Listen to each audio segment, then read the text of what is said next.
na talaga may tago ni Paolo Avellino ang pagmamahal nito sa kanyang kapareha na si Kim Chiu, na kahit mga kasamahan naman ito sa trabaho ay kinikilig at alam na may namamagitan na sa dalawa. Kuha sa isang litrato, makikita kung gaano na lamang titigan ng aktor si Kim. Sa larawan, makita na din na hindi naman kalayuan ang layo nilang dalawa sa isa't isa. Ayaw niya malayo sa paningin niya ang aktres. Chika naman ang makibitesers. Grabe makatitig ang isang Paolo Avellino kay Kim Chiu.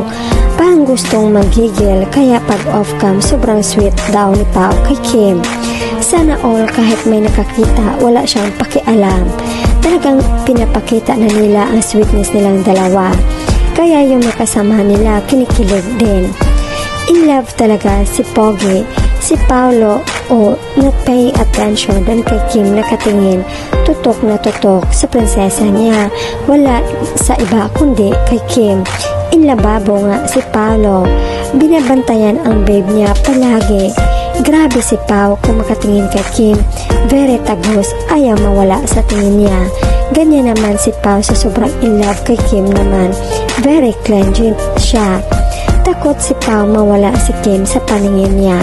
Hindi na yan magbago kasi puro sila mabait at humble. Hi Paolo, sa harap ang tingin, wag kay Kim. Akala ko ba laging nag-internalize si Paolo sa role niya sa Daalibay? Bakit parang si Kim yata ay ini-internalize niya? Lagi nakatitig at nakabuntot eh. Natutuwa ako talaga si Paolo, parang alagang-alaga niya si Kemi. Napakabait niya. Sana wag kang magbabago.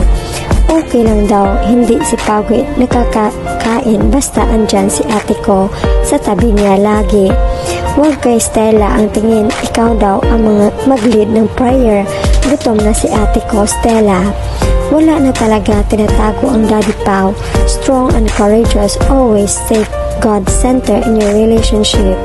God to protect you and to guide you more than blessings to come. God help. God bless you, Kim Pao. Solid.